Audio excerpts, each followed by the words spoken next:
Hello and welcome everyone and welcome to this brand new session. तो ये session सारे ही J23 and 24 aspirants के लिए काफी ज्यादा हेल्पफुल होने वाला है। आई नो कि मैथमेटिक्स में आप लोगों को हमेशा ऐसा लगता है कि बहुत ज्यादा प्रैक्टिस करनी चाहिए और इसके लिए ज्यादातर बच्चे सेंगेज बुक सीरीज को काफी ज्यादा प्रेफर करते हैं। माना कि काफी सारे बच्चे आजकल टॉप रैंकर सीरीज को भी और प्रेफर करने लग गए क्योंकि उसमें क्वालिटी ऑफ क्वेश्चन और जो मल्टी कॉन्सेप्ट क्वेश्चन का कलेक्शन है वो काफी ज्यादा बढ़िया है। लेकिन still I know a fraction of you जिन्होंने शायद अपने सीनियर से किताबें ली है या वैसे भी सेंगेज सीरीज को या फिर अरिहंत सीरीज को खरीद रखा होगा, लेकिन क्या वो तरीका है जिससे आप मोस्ट इफेक्टिवली इन किताबों को सॉल्व कर सकते हो, उसके बारे में आज मैं आपको गाइड करने वाली हूं as a mathematics educator and as someone जिसने खुद ने इस तरीके की किताबें अपने जे के दिनों में सॉल्व करी थी। तो सबसे पहले तो यार सेशन को डेफिनेटली आप लोग सब लाइक कर देना and make sure that you please share this session with all your friends and fellow J aspirants. मुझे बहुत ज्यादा खुशी होगी इस पर्टिकुलर चीज की। चलिए शुरू करते हैं। सो सेंगेज सीरीज में जैसा कि आप सभी लोग जानते हैं कि काफी सारी अलग अलग यूनिट वाइज किताबें आती है। जैसे वेक्टर 3D की एक आती है, एक कोऑर्डिनेट की अलग हो गई, ट्रिग्नोमेट्री की अलग हो गई, अलजेब्रा की अलग, कैलकुलस की अलग। वैसे भी जेई का अगर सिलेबस देखा जाए तो आपके सारे चैप्टर्स को इन पर्टिकुलर 5 यूनिट्स में यहाँ पर तोड़ा जा सकता है। सो अब यहाँ पर पहली बात तो अगर आपके पास में अभी तक सेंगेज की किताबें नहीं है तो खरीदने की जरूरत नहीं है। हमारे टेलीग्राम चैनल पर t.me/namo चैट पर ऑलरेडी काफी अच्छे क्वेश्चंस का कलेक्शन हमने डाल रखा है। सो उन क्वेश्चन बैंक्स को आप सॉल्व कर सकते हो। लेकिन अगर आपके पास में अब सेंगेज है और आपको भी लग रहा है कि यार ये what is this hype about Cengage series, हर जना क्यों इसके पीछे पड़ता है, तो इसके बारे में मैं आपको बता दूं कि यार मोस्टली जो टॉपर बच्चे होते हैं उन्होंने इस पर्टिकुलर किताब को सॉल्व किया रहता है। और जब भी टॉपर इंटरव्यूज होते हैं, आपने हमारे चैनल पे भी देखे होंगे, दे ऑलवेज मेंशन कि हाँ मैं मैथ्स के लिए सेंगेज कर लिया करता था। अब ऐसा क्या खास है इस पर्टिकुलर किताब में? देखो, इस किताब में जब भी चैप्टर की शुरुआत होती है तो एक तो थ्योरी दे रखी है अच्छी खासी। उस थ्योरी के साथ साथ में अगर आप बात करें क्वेश्चंस की तो कुछ तो हो गए सॉल्व एग्जाम्पल या फिर इलस्ट्रेशन। हर चैप्टर में 10-15 सवाल आपको इस तरीके के मिल जाएंगे। And it when comes to self practice तो आप देख सकते हो कि हर चैप्टर में लगभग 60 से 70 तो सिंगल ऑप्शन करेक्ट क्वेश्चंस आपको मिल जाते हैं। Around 10-15 more than one correct options वाले सवाल आपको मिल जाते हैं, जहां पे बेसिकली एडवांस में ये काफी ज्यादा क्रूशियल पार्ट बन जाता है आपके मार्क्स को स्कोर करने के लिए। पैसेजेस की अगर बात करें तो हर चैप्टर में 5 से 6 पैसेजेस आपको दिखाई देंगे और इंटीजर टाइप जो कि अब एडवांस में भी आता है, मेन वाले पेपर में भी आता है, 10 से 20 on an average her chapter में आपको दिखाई देंगे। सो ओवरऑल आप कह सकते हो कि हर चैप्टर को अगर मैं देखूं तो लगभग 100 काफी हाई क्वालिटी सवाल मेरे को सेंगेज बुक्स में मिल ही जाते हैं। सो डेफिनेटली यही एक कारण है जिस वजह से सेंगेज किताबें बच्चों की हमेशा से फेवरेट रही हैं और सारे ही टॉपर्स भी इन किताबों को डेफिनेटली सॉल्व करते हैं। अगर बात करूं लेवल की तो लेवल ऑफ क्वेश्चंस अच्छा है इसके अंदर में, बेसिक लेवल से स्टार्ट करके पूरा एडवांस लेवल तक का कवरेज है। So that way also it gives you a very good exposure to different complexity of problems. अब यहां पर आते हैं कि यार बर्निंग इशू क्या है, किस वजह से बच्चे किताब ले तो लेते हैं लेकिन किस तरीके से सॉल्व करते हैं कि यार उनको सॉल्व करो ना करो वो आउटपुट ना के बराबर ही रहता है। So first let's talk about the wrong way of solving. हो सकता है आप में से काफी सारे बच्चे भी इसी तरीके से इसको सॉल्व कर रहे हो और आपका टाइम भी बहुत ज्यादा जा रहा हो और आपका आउटपुट उतना नहीं आ रहा हो। सबसे पहली चीज, टाइम स्पेंट पर क्वेश्चन। टाइम स्पेंट पर क्वेश्चन अगर आप बात करें तो काफी सारे बच्चे ऐसे होते हैं जो कि 7 से लेकर के 10 मिनट, इनफैक्ट कभी कभी तो 15 मिनट और आधा घंटा उतना भी स्पेंड कर लेते हैं और सिर्फ एक सवाल पर। आप सोचो अगर आप इतना ज्यादा स्पेंड करोगे तो आप 1 घंटे में कितना कर पाओगे? On an average 6 question, 7 question या कभी कभी तो उससे भी ज्यादा कम। आज जेई का पेपर आता है, जेई मेंस का आता है, एडवांस का आता है, आपको पता है कि उसके अंदर में अराउंड 2 to 3 मिनट्स का विंडो आपके पास में पर क्वेश्चन होता है, गिवन कि आप मल्टीपल लैब्स में उस क्वेश्चन पेपर को अटेम्प्ट करेंगे एंड सो ऑन। सो सबसे पहली गलती तो बच्चे ये कर लेते हैं, उनको पता ही नहीं है कि कब वो हार्ड स्टॉप लगाना है कि अभी बहुत हो गया, ये सवाल अब नहीं बन रहा है तो इसका सोल्यूशन देखता हूं या फिर किसी से पूछ लेता हूं। So that is one thing. Second है time spent on understanding the solution and making notes. उसके बाद क्या होता है, जब आप पूरा सवाल से जूझ लिए, जब आपने सोल्यूशन खोल करके देखा कि भाई इन्होंने कैसे सॉल्व किया, अब काफी सारे लोग क्या वहीं पे अटक जाते हैं कि यार ये इन्होंने ऐसे इधर से इधर क्यों किया, ये वाला जो नंबर था 2, ये कहाँ गायब हो गया एकदम से। So there is a lot of time spent on understanding the solution. फिर एक बार तो उसको किताब से समझेंगे, फिर अपनी खुद की कॉपी में वापस से पूरा नोट करके लिखेंगे। सो इस तरीके से होता है कि अभी अच्छी चीज है, आपने टाइम स्पेंड करना चाहिए सोल्यूशन पे, आपको नोट्स बनाने चाहिए, बट उसकी भी तो एक टाइम फ्रेम होनी चाहिए। You can not take infinite time to do this particular thing, right. तीसरा, कुछ ऐसे बच्चे, और कुछ नहीं, मेजॉरिटी ऑफ द बच्चे ऐसे होते हैं जो किताब ले लेते हैं, बैठ जाएंगे सॉल्व करने, लेकिन सवाल देखेंगे 1 सेकंड में समझ में नहीं आया, ये धाड़ सीधे सोल्यूशन खोल के देख लिया। They give up very very very easily, with in few seconds, with in a minute फटाफट से सोल्यूशन पे जाते हैं, फिर सोल्यूशन को पढ़ते बोलते हैं हाँ हो गया हो गया हो गया हो गया। तो ये चीज भी काफी ज्यादा गलत है, क्योंकि अगर आप यहाँ पर प्रॉब्लम पे टाइम स्पेंड कर ही नहीं रहे हो तो आपको ना तो सवाल समझ में आया होगा और ना सोल्यूशन समझ में आया होगा। You are just putting a check on your task list, किया ठीक है मैंने कर लिए संगीत के सवाल, बट एक्चुअली अगर मैं वही सेम सवाल आपको 2 घंटे बाद में भी दे दूं तो आप उसमें फिर से अटक जाएंगे। सो प्लीज मेक श्योर कि आप यार इतना इजीली भी गिव अप ना कर दें, at the same time time को ओवर स्पेंड भी वहां पर ना कर दें। एक और चीज, feeling low and under confident. Mathematics में तो सबसे ज्यादा बीमारी है ये कि संगीत के सवाल नहीं हो रहे, डीपीपी के सवाल नहीं हो रहे, हमें अच्छा नहीं लग रहा, हमें लग रहा है हमारा कैसे हो पाएगा। सो यस, मुझे लगता है कि यार ये फीलिंग्स को हमें साइड में रखना चाहिए। We are attempting a particular reference material, संगीत की किताब हम कर रहे हैं ये सोच के कि इसके जो अच्छे अच्छे क्वेश्चन है उनमें क्या ट्रिक्स इन्होंने लगाई हैं, किस तरीके से इंटरप्रेट किया है, उसको हम सोचेंगे, उसको हम समझेंगे, और कल को वो अगर हमारे एग्जाम में आता है तो we will be able to crack that particular question. तो मुझे लगता है कि अगर कोई सवाल नहीं होता या 10 सवाल करने बैठे उसमें से 7 भी नहीं होते, तो पहली बात तो लो फील नहीं करना है, उसको एक कंस्ट्रक्टिव अप्रोच में हमको लेना है कि नहीं यार आई एम अंडरस्टैंडिंग नाउ, अब अगली बार दोगे तो मैं कर लूंगा, ठीक है। अनदर पॉइंट जो कि काफी सारे बच्चे करते हैं, डूइंग जस्ट 1 चैप्टर, नई किताब आई, पहले दिन सेट्स रिलेशन फंक्शंस करने बैठ गए बस, और उसके बाद में उस किताब को कभी छुई ही नहीं आपने। अगर आप संगीत की किताब को उठा रहे हैं तो आपको उस तरीके से उठानी कि यार ऑलमोस्ट थोड़े थोड़े दिनों में आकर के मैं एक चैप्टर को कंप्लीट करके ही यहाँ से जाऊंगा। सो प्लीज अगर ऐसा आप कर रहे हो कि आपने एक चैप्टर किया और फिर वो बुक आज भी आपके साइड में पड़ी हुई है रूम में, सो प्लीज आज ही उसको उठाइए और उसको सॉल्व करना स्टार्ट करिए। एंड एक होता है डिस्ट्रैक्शन कि हम पढ़ने तो बैठ जाते हैं किताब को लेके, उसको सॉल्व करने बैठ जाते हैं, but we are so distracted, अपने फ्रेंड को बता रहे हैं कि पता है मैंने संगीत सॉल्व करनी स्टार्ट कर दी है, एक सवाल नहीं है, अपने फ्रेंड को फोटो भेज रहे हैं, फिर उस पर डिस्कशन कर रहे हैं, फिर वो डिस्कशन कहाँ का कहाँ जा रहा है, या यूट्यूब पे उसका सोल्यूशन ढूंढना, और फिर यूट्यूब पे मैथ्स का सोल्यूशन देखते देखते हम मतलब तन्मय भट्ट के वीडियोस पे पहुंच गए हैं। So there is a lot of distraction, क्योंकि सेल्फ स्टडी हो रही है, आप अपनी तरफ से किताब सॉल्व कर रहे हो, तो इसमें हमको डिस्ट्रैक्शन फ्री रह करके पूरे मन के साथ में, पूरे कंसंट्रेशन के साथ में बैठकर सॉल्व करने की जरूरत होती है। सो अगर आप में से कोई भी ऐसा बच्चा है जो इन चीजों को अभी प्रैक्टिस कर रहा था इंटेंशनली अनइंटेंशनली, तो this is a wake up call for all of you कि प्लीज आप बिल्कुल भी ऐसा मत करिए। This is not the right way of solving any reference book, for that matter संगीत की क्या बात है, ठीक है। अब बात करते हैं the right way. The right way क्या होता है कि देखिए आपने एक किताब खरीदी, it can be in physics chemistry maths anything, it can be संगीत ऑल्सो, ठीक है। अगर आपने कोई किताब खरीदी तो पहली बात तो उसकी एक रणनीति बनाइए कि ठीक है आज मेरा यहाँ पर बाइनोमियल थ्योरम फॉर एग्जाम्पल खत्म हुआ है हमारा यूट्यूब पे, तो बाइनोमियल थ्योरम खत्म हो गया, आओ मैं अलजेब्रा की यूनिट में से बाइनोमियल थ्योरम को उठा करके करूंगा। एक समय फिक्स कर लीजिए कि मैं संडे को सुबह सुबह 10 बजे से नाश्ता करने के बाद से वहां पर बैठ जाऊंगा।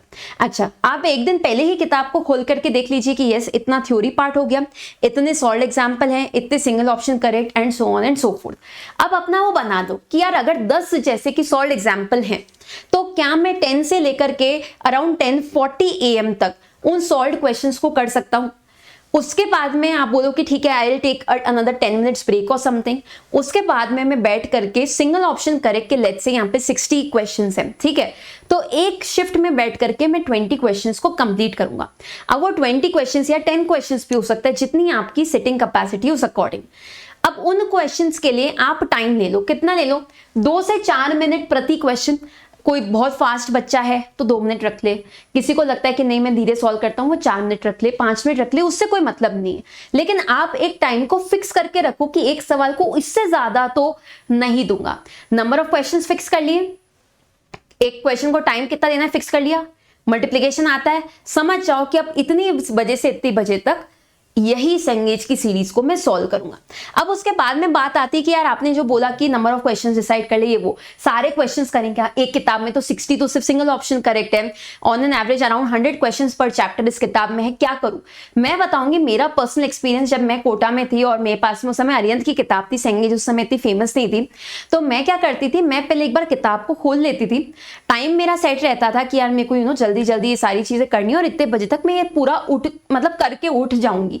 उसमें फिर मैं क्या करती थी, जैसे फर्स्ट क्वेश्चन आया, ठीक है, that was one way of doing it. First question आया, मुझे लगा अरे ये तो इजी है यार, कोएफिशिएंट ऑफ x स्क्वायर्ड निकालना है 1 + x की पावर 10। मैंने बोला इसको कौन सॉल्व करेगा, हटाओ tr+1 फॉर्मूले से हो जाएगा। मन में सोल्यूशन बोल दिया, एक बार उसका पलट के सोल्यूशन भी देख लेती थी कि अरे इन्होंने भी सेम ही किया है, हो गया, कहानी खत्म। मेरा काम ये नहीं है कि मैं हर एक क्वेश्चन को सॉल्व करूं, कर्सिव राइटिंग में उसके नोट्स बनाऊं, ये वो। मेरा काम है उस क्वेश्चन से मैं सीखूं।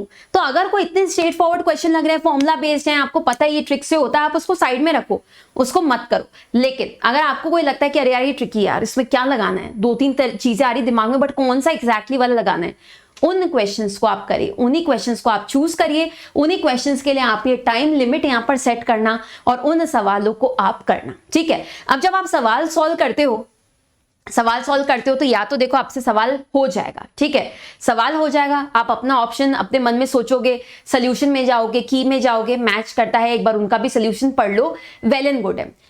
इनकेस आपसे यहाँ पर सवाल नहीं बन पा रहा है, आपको बहुत ज्यादा ऐसा लग रहा है कि पता नहीं ये होगा वो होगा, ninja technique and what not you have already applied over there, ठीक है, लेकिन फिर भी आपको नहीं समझ में आ रहा श्योरिटी के साथ में क्या है, तो भी अपने दिमाग में एक बार ये चीज सेट कर लो कि नहीं यार, अगर मैं सिंगल ऑप्शन करेक्ट सवाल कर रहा हूं, so I have to ensure that I mark one option और द अदर। उसके बाद ही मैं की में जाके सोल्यूशन में जाकर के चेक करूंगा।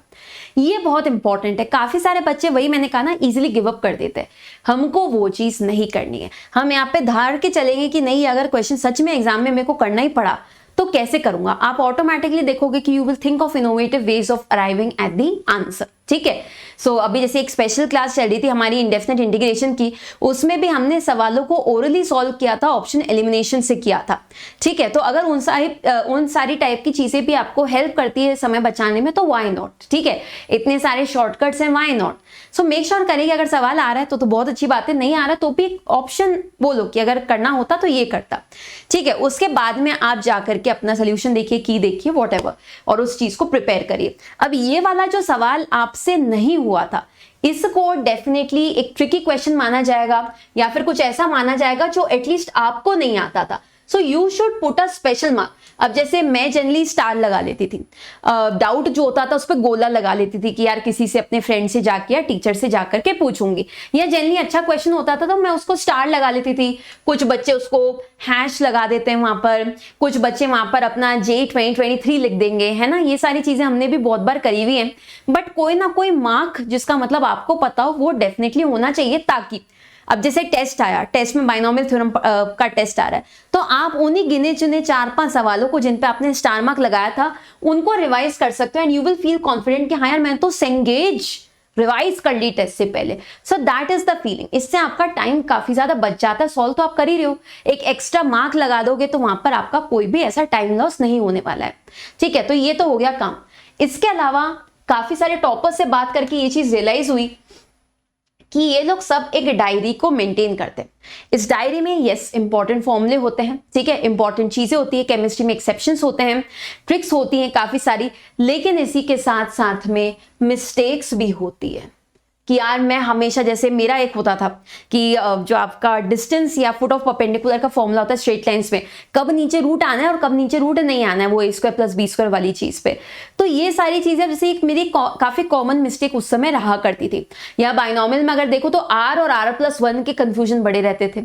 सो उन सारी चीजों को, या कॉमनली कमिट जो आपसे मिस्टेक्स हो रही है, उनको भी आप इस पर्टिकुलर कॉपी में एक छोटी सी जगह दे सकते हो। और आइडिया यही है कि यार ये मैं करता हूँ तो थोड़ा सा सावधान रह करके करूंगा, ताकि भैया बार बार एग्जाम में सेम गलती तो ना ही करूं।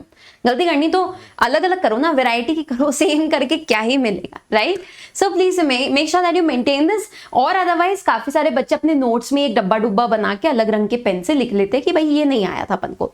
सो that also works very very well. Now as I said, एक चैप्टर में 100 सवाल है। क्या आपने ये सोचा है कि आप संडे को बैठ करके सारे 100 सवाल कर दोगे? If yes, please make sure कि आप उसको थोड़ा सा ब्रेक डालो। 10 इलस्ट्रेशन, ओके, बीच में 10 मिनट का ब्रेक, फिर 20 या 30 करके आपने सिंगल ऑप्शन करेक्ट के 60 क्वेश्चन कर लिए, उसके बीच में भी 15-20 मिनट का ब्रेक डाल दीजिए, ठीक है। उसके बाद में एक और शिफ्ट में बैठिए, मोर देन 1 ऑप्शन करेक्ट, सिर्फ 5-10 सवाल है उनको कर लो, साथ में पैसेजेस को कर लो, फिर इंटीजर टाइप को अलग से एक ब्रेक लेने के बाद कर लो। सो मेक श्योर कि छोटा छोटा ब्रेक, चाहे पानी ब्रेक के लिए उठ जाइए या 10-1 मिनट उठ जाइए, या फिर अगर आप ग्रुप स्टडी कर रहे हैं कि यार 2-4 दोस्त एक साथ में मिलकर के एंगेज लगा रहे हैं, तो आप एक फिक्स टाइम के तहत एक दूसरे से वो ले सकते हो कि तेरा कितना हो गया, मेरा इतना हो चुका है, इज समवन लैगिंग और नॉट। तो इससे क्या होगा, पूरा का पूरा ग्रुप मोटिवेटेड रहता है और इससे काफी ज्यादा आपके चांसेस बढ़ जाते हैं कि यार आप उस टास्क को एटलीस्ट कंप्लीट करोगे। जब 4 जने लगे हुए होते हैं तो अपन रुक जाएं तो अपन को शर्म तो आ ही जाती है ना, या कोई और रुक रहा होता है तो हम उसको मोटिवेट कर देते कि भाई क्या कर रहा है यार तू, है ना। Then the Ashneer Grover in us wakes up, भाई तू कर क्या रहा है, हमने तो कर ली, तू क्या कर रहा है, तू ऐसे ही रह गया क्या पीछे। तो इससे क्या पूरे ग्रुप का भी यहाँ पर भला हो जाता है। तो group activity in terms of reference material solving is a very very good thing, इससे रिजल्ट्स आते हैं। इनफैक्ट मैंने आपको मेरे दोस्त के बारे में बताया भी था, वो उतना पढ़ाई नहीं करता था, he was a localite from Kota, तो वो तो अपने दोस्तों में घूमता रहता था, लेकिन उसके साथ के जो बंदे थे वो सब थे P1 बैच वाले, फर्स्ट बैच वाले, दे वर टॉपर्स, इंस्टीट्यूट टॉपर्स। तो उन्हीं के साथ में बैठ के उनके साथ में कुछ एक्टिविटीज कर करके इस भाई का भी at least BITS Pilani computer science में हो गया था। So definitely your company matters a lot, है ना। जैसा नमो सर कहते हैं ना कि you show me your 5 friends, I tell you your future. So that is definitely right. तो हमको ये चीज करनी है कि यार बस पुश मिलता रहे, भाई कहीं पे अगर हम पीछे रह जाएं तो कोई पुश करने वाला हमको हो ना। Also one more very very important point जो मैंने लास्ट में लिखा है, काफी सारे बच्चे अब जैसे J23 वाले हैं, अभी ऑलरेडी अक्टूबर चल रहा है, अब एकदम से उनको लगेगा कि यार सेंगेज खरीद के सॉल्व कर लेता हूं, बट जब वो 5 किताबें घर पे डिलीवर हो जाएंगे ना, फिर बोलोगे कि ओ गॉड इतनी सारी किताबें सॉल्व करेंगे क्या। नहीं, सारी मत करो। आपको लगता है कि यार स्टैटिस्टिक्स से एक सवाल आता है, इजी आता है, वही मीन, स्टैंडर्ड डेविएशन, वेरिएंस, मत करो उसको। आपको लगता है कि यार मेरे को इंडेफिनेट इंटीग्रेशन में बहुत ज्यादा प्रॉब्लम होता है, उसको कर लो। कैलकुलस का वेटेज हाई है, इंटीग्रल कैलकुलस का वेटेज भी हाई है, आपने वेटेज वाले सेशन में देखा होगा, उसको कर लो। आपको लगता है कि यार ये तो बहुत बड़ा है, उसमें से कुछ चुनिंदा सवाल तो हम फिर वैसे भी उठाने वाले हैं, सो कहीं ना कहीं prioritize your topics based on weightage. Another thing, जैसे J2024 के बच्चों से भी आप पूछोगे तो उन सबको ट्रिग्नोमेट्री बड़ा बर्बाद चैप्टर लगा कि यार ये इतने सारे फॉर्मूले, फिर कभी प्रूफ का सवाल आ जाता है, कभी कुछ हो जाता है, कभी निंजा लगती है, कभी नहीं लगती है। ट्रिग्नोमेट्री से ले देख के स्टैंड अलोन एक आध सवाल आएगा तो आएगा, अदरवाइज नहीं आएगा। सो ऐसी चीज को प्रैक्टिस करने का बहुत ज्यादा सेंस है कि आई वुड सजेस्ट उतना रिटर्न ऑन इन्वेस्टमेंट नहीं है आपका टाइम का। सो इतनी सारी वॉल्यूम्स आती है, उसमें से मैं एल्जेब्रा को सॉल्व करूं या ट्रिग्नोमेट्री को सॉल्व करूं? ऑब्वियसली एल्जेब्रा को करूंगी ना, उसका वेटेज हाई था, ठीक है। बाय द वे अगर किसी को यहाँ पर वेटेज नहीं पता हो तो please do check that session out, ठीक है, मैथ चैप्टर वाइज वेटेज का। अब तो वैसे फिजिक्स, केमिस्ट्री, मैथमेटिक्स तीनों के ही हो चुके हैं, सो आप मैथ चैप्टर वाइज वेटेज को चेक कर सकते हैं। ऑल्सो मैंने इसके लिए एक PDF बनाई थी विच वॉज ऑन इंपॉर्टेंट सब टॉपिक्स, ठीक है, वो PDF अलग से और है, उनके बाहर जनरली क्वेश्चंस नहीं आते हैं। We have check that in J22 also and J23 के हिसाब से मैंने उस लिस्ट को और ज्यादा इम्प्रोवाइज भी कर दिया है, so you can definitely check that also out. इसके बेसिस पे प्रायोरिटाइज करो कौन सा चैप्टर में क्वेश्चंस प्रायोरिटाइज करो, सॉल्व कर दो और फिर सब चंगा सी, ठीक है। So I hope you really like this particular session, जहां पे सेंगेज या फिर for that matter any reference book को किस तरीके से कम समय में अच्छे सवालों को चूज करके सॉल्व किया जाता है ताकि आपको सबसे ज्यादा नॉलेज एडिशन यहाँ पर देखने के लिए मिले। So thank you so much everyone. अगर आपको सेशन पसंद आया तो प्लीज लाइक कर देना और अपने सारे ही फ्रेंड्स के साथ में, अपने सारे ही जूनियर्स के साथ में भी डेफिनेटली इस चीज को शेयर करना, क्योंकि हर क्लास का बच्चा कोई ना कोई रेफरेंस बुक तो सॉल्व करता ही है, ठीक है। So that's about it. Also make sure कि आप लोग सारी बच्चे सारी रेगुलर क्लासेस को अटेंड कर रहे हो। इनफैक्ट सेंगेज सॉल्व करते समय भी अगर आपको लगता है कि मेरा ये चैप्टर वीक है तो आप tinyurl.com/play पर जाकर के उसके प्लेलिस्ट के थ्रू सब टॉपिक आपको वहां पर दिख जाएगा। आप उन पर्टिकुलर लेक्चर्स को वापस से देख के रिवाइज कर सकते हैं। t.me/namochat इस समय लाइव चैट पे पिंड है। मेक श्योर कि आप उसको डेफिनेटली ज्वाइन कर ले, क्योंकि वहां पर हम लगातार बहुत सारा प्रैक्टिस मटेरियल भी शेयर करते रहते हैं। इनफैक्ट दिवाली का होमवर्क भी उस पर शेयर किया था।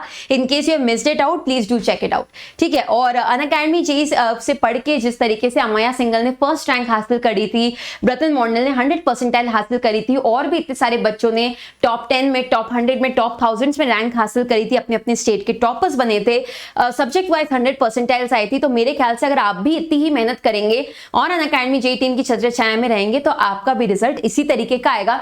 अनअकैडमी जेई की टीम आपको पता है यलगार, योद्धा और योग्य बैचेस जो कि इंडिया के नंबर 1 रिजल्ट जनरेटिंग बैचेस हैं उनको पढ़ाती है। टॉप रैंकर सीरीज की ऑथर भी है। In fact these are also set of reference book number 1 चल रही है इस समय मार्केट में फॉर प्रैक्टिस, स्पेशली मैथ्स, जो कि क्वालिटी ऑफ क्वेश्चन सही में बहुत अलग थलग है compare to what you get in Arihant and Cengage. So इसको भी आप ले सकते हो सेंगेज की जगह। सो मेक श्योर कि यार आप लोग भी अनअकैडमी प्लस और आइकॉनिक को डेफिनेटली यहाँ पर ज्वाइन कर लें, ताकि वॉइस कॉल के जरिए आपके सारे डाउट्स भी सॉल्व हो जाए। टेस्ट सीरीज के जरिए आपको पता भी पड़ जाए कि जितनी भी रेफरेंस बुक आपने सॉल्व करी है वो आपके लिए काम कर रही हैं या फिर नहीं कर रही हैं। सो प्लस और आइकॉनिक पे दोनों पे ही ये बैचेस आपको मिल जाएंगे। सेलेक्ट द ड्यूरेशन, उड़ान कोड लगा दो। उड़ान कोड आपकी प्यारी उड़ान टीम का कोड है, इससे आपको मैक्सिमम पॉसिबल डिस्काउंट, जितने भी एक्सटेंशन होते हैं सब कुछ यहाँ पर मिल जाता है। ऑल्सो ये सिर्फ प्लस और आइकॉनिक पे नहीं, बल्कि अगर आप किसी भी ऑफलाइन सेंटर में भी जाते हैं, चाहे वो कोटा है, लखनऊ है, नोएडा है, पटना है, अभी इंदौर में नया सेंटर खुला है, जल्द ही जयपुर में, अहमदाबाद में, बेंगलोर में भी खुलेगा, कहीं पर भी आप जाकर के उड़ान कोड लगा सकते हैं। सबसे ज्यादा फायदा, सबसे ज्यादा डिस्काउंट, बच्चे के लिए एक स्पेशल वेलकम किट बन के आ रहा है, पूरा स्टडी मटेरियल उसको मिल रहा है, और साथ ही साथ प्लस का एक्सेस फ्री में मिल रहा है। मतलब you can still study in Yalgaar, Yoddha and Yogya batches while you are attending offline classes at these locations. So make sure कि अगर आप जा रहे हो, आपका कोई दोस्त जा रहा हो, आपका कोई जूनियर जा रहा हो, आप उनको डेफिनेटली इसके बारे में बता दें। लेकिन इन सारे benefits only and only through उड़ान कोड आपको मिलने वाले हैं। ऑल्सो मेक श्योर करें कि यार आपका अगर लगता है कि यार लेवल उतना ज्यादा बढ़िया नहीं चल रहा है, अभी जेईई मेंस एडवांस थोड़ा सा लग रहा है कि होगा कि नहीं होगा, तो एटलीस्ट आप स्टेट सीईटी के लिए पूरा मन लगा करके प्रेपरेशन कर सकते हैं। 49 रुपीज में आज ही अपनी सीट बुक कर लो उड़ान कोड लगा करके। इससे क्या होगा, जैसे आपका बैच 1 नवंबर को लॉन्च होगा, आपको ऑटोमेटिकली उस दिन 50% डिस्काउंट मिल जाएगा। आधी फी ही आपको देनी पड़ेगी। सो बेसिकली दिए आपने 49 भी नहीं, उड़ान को लगा के आई थिंक ये 39 हो जाता है, दिए 40 रुपए, मिला 50% का डिस्काउंट। बेसिकली उड़ान कोड लगा करके आप इसको डेफिनेटली रिजर्व कर लें। So that's about it. Thank you so much everyone. जल्द ही मैं आपके सामने सेंगेज की एक डिस्कशन सीरीज भी लेकर के आऊंगी यूट्यूब पे। So I hope that will also help every one of you. Till then enjoy and keep solving more and more books, more and more problems. Thank you so much everyone. All the very best.